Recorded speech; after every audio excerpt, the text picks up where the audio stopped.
वन मेन बड'लेण्ड दाबिग्रा बिथां रन्जन दैमारिया फिन जेलाव जोबजाफिनबाय जोबथेसालियाव अराय समनि थाखाय गोबां दुखुनांथाव बर' हारिनि थाखाय सारा मा फोरमायनो सानो? दान्दिसे सिगां आंबो सासे हाइकर्टनि एडभकेटनिफ्रायनो खबर मोन्दों बेनि केसखौ आपहेल खालामबाय आरो आपहेलनि मानिया जाहैबाय माने प्रसेसथायाव थाबाय थासिगोन जेरै दं ओरैनो थानानै बेनि जाजमेन्टआ सोलिबाय थागोन आरो जेबो इमप्रुभमेन्ट गैया आरो दा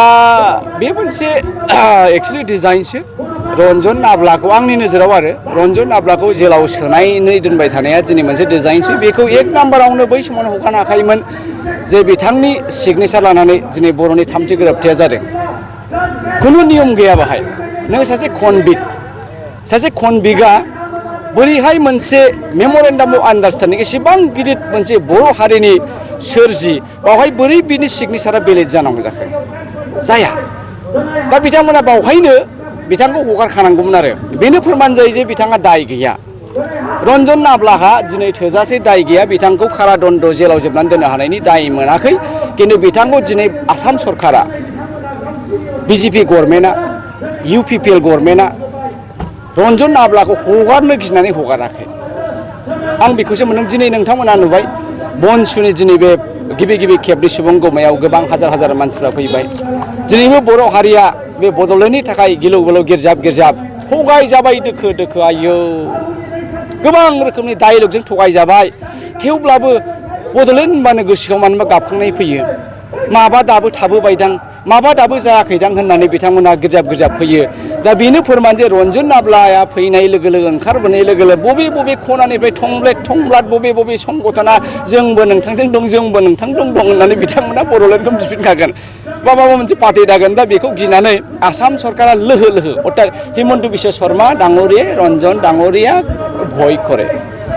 प्रमद बर' गभर्नमेन्टआ UPPL गभर्नमेन्टआ रन्जन दैमारिखौ गियो बेखायनो बिथांमोना बोरैबा खालामनो आपहेलनि अबस्थायाव दोनबाय थादों मा जोंनि बर' हारिया सार बेबायदि सासे मानगोनां गिदिर गोलावखौ जमा दोनबाय थायोब्ला जोंहा बर' हारिया जेबो राहा गैया नामा बिथांखौ दिरुननो थाखाय राहाया बेथ' मोनसे जुडिसियेल माबासो नालाय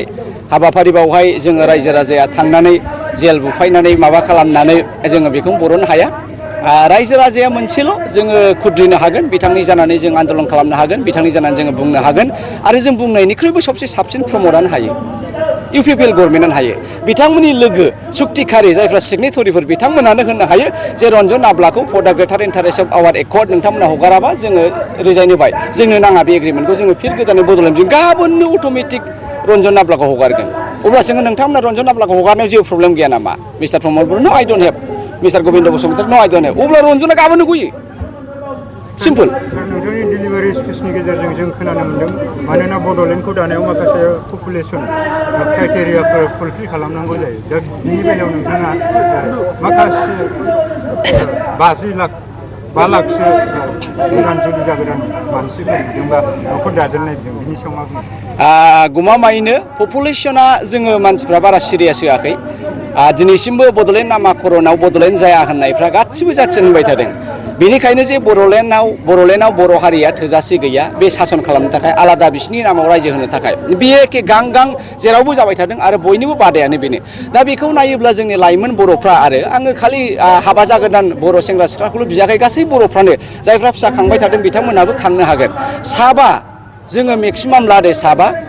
मिनिमाम साबा आरो मेक्सिमाम नङा मेक्सिमामा बाहाय खुनु प्रब्लेम गैया हा हु जोंनावनो जोब बर'नावनो जोब गिलु बालु हाफ्रा ओरैनो थादों गायग्रा गैया आदि गायग्रा गैया दा बेखौ नुयोब्ला सोर बुंदों जे बर'आ रायजो जानो हाया गोदोनि लान्दा खान्दा जेबो गैयैयावनो जोङो गथ' गथायखौ फोरोंजोबबोदों आरो बेबायदिनो बिसि फिसायनि गेजेराव दावराव दावसि गैयामोन जोंनि आइजोफ्राबो फिसाय गारि खाराखैमोन गथ' गथाय गारि खाराखैमोन दिनै मानो फिसा खाङाखै नालाय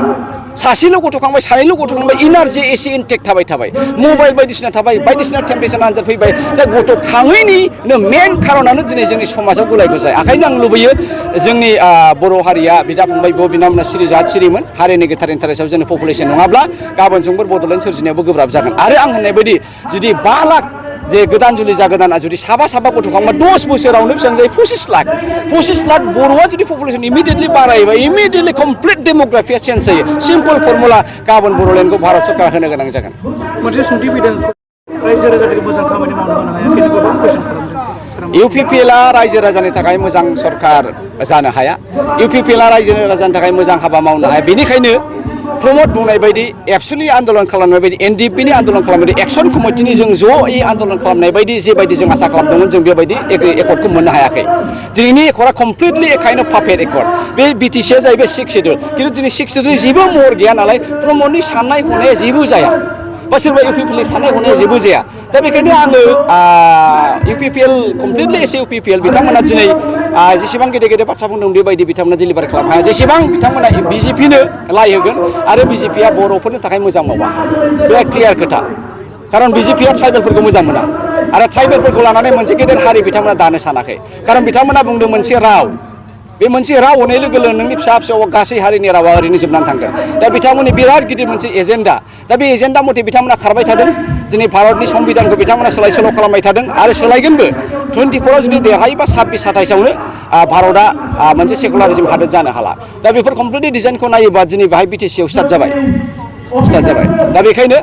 प्रमद बर' बिथाङा सानब्लाबो होनब्लाबो बे होनफ्लानायसो आरो बे मावनोनो हाखाया केपासिटियानो गैखाया दहाय जयन्ति खातार बिथाङा बुंलांबाय जे साख्रि बाख्रि होनो हानायनि मोनसेबो केपासिटि अर्थात पियनखौ एपइन्टमेन्ट खालामनो हानायबो BTCआव गैया होनब्ला प्रमद बिथाङा मा मावगोन आयेनानो बेनो जाबायबा दिनै 6 शेड्युलनि जेबो राइटआनो गैलाबा प्रमद बिथाङा मा मावगोन दा ओंखायनो जोङो प्रमदखौल' दाय होनानै लाब गैला जों गासै रायजोआ सचेतन जानांगोन सांग्रां जानांगोन UPPLनि बिथांमोनाबो सांग्रां जानांगोन बिथांमोना होनांगोन जों BJPजों थालिया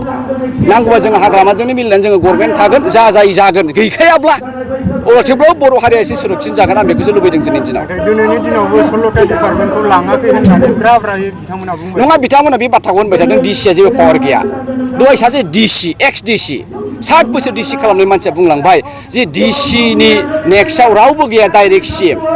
डिपुटि कमिशनार सोरबा प्रमदनाव सोरबा CMनाव सोरबा उमुगनाव प्रिन्सिपालाव सोंनाङा बेयो डाइरेक्ट एन्सारेबल टु CM चिफ मिनिस्टारसो अब्ला बाहाय मा दंबावो सिम्पल दुध का दुध पानि का पानि बिथांमोना रायजो राजाखौ थगायनो दोनखुमानो पार्टिनि मोनसे मर्यादाखौ लाखिनोसो बेबायदि नंखाय मिसुलिया खोथाखौ बुंबाय थादों सानबेसे होनगोन हाया दा बेखायनो लासै लासैनो आं सान्दों UPPLखौ नागार बर' रायजो राजाफ्रा फैगोन आरो सोरबाया आन्दलन थाफैगोन सोरबाया कंग्रेस हाबगोन बेयो 100% पाक्का BJP हान्जाया फैगौ समावहाय हारसिङै सरकार दागोन होननानै खोनादों बे बिसिनि डिजाइनखा बेनोखा होनबाय थाखासिनोखा बेखौ नुखा हखा UPPLआबो गैया जासिगोन दिनै हाग्रामा बिथां ओंखारनो हायाखै आं मिथिदों दिनै हाग्रामा बिथांखौ माबा हाउस एरेस्ट खालामनायफोरबायदिसो दोनदों बिथांखौ केम्पेइन खालामनोबो बादा होदों RSSनि मानसिफ्रानो टु एन्ड फ्र थांलाय फैलाय एभ्रि नाउ एन्ड देन हाग्रामानि मुभमेन्टखौ गासिखौबो डिटेक्ट खालामबाय थायो जेबो बुंनो हाया बियो होमब्ला दिनै BPFआ दिनै जुदि जेबो मावनो हाया BPFनि सुप्रिमआव हाग्रामा बिथाङानो जेबो साननो हायाबा बुंनो हायाब्ला होमबा BPFआ बोरै थांनानै थागोन एखे महरैनो UPPLआबो थांनानै थानो हाया बेखायनो गाबोन समफोर UPPLबो थानाय नंलिया BPFबो थानाय नंलिया बाहाय BJP गभर्नमेन्ट जागोन आरो BJP गभर्नमेन्ट जाबाय होनबाथाय हमनानै लादो गैला बर'नि जेबो मोन्थाय थाला दादागिरि दिनैहाय नुबाय नोंथांमोना दिनैहाय EDखौ बाहायबाय CBIखौ बाहायबाय NIAखौ बाहायबाय गासिबो इन्डियाननि मोनसे सिकिउरिटि एजेन्टखौ बिथांमोनहा गावसिनि पार्टिनि मोनसे एजेन्टफोर बायदिसो हाबायाव बाहायबाय अब्ला बे हादोरा महा सुरक्षा दङ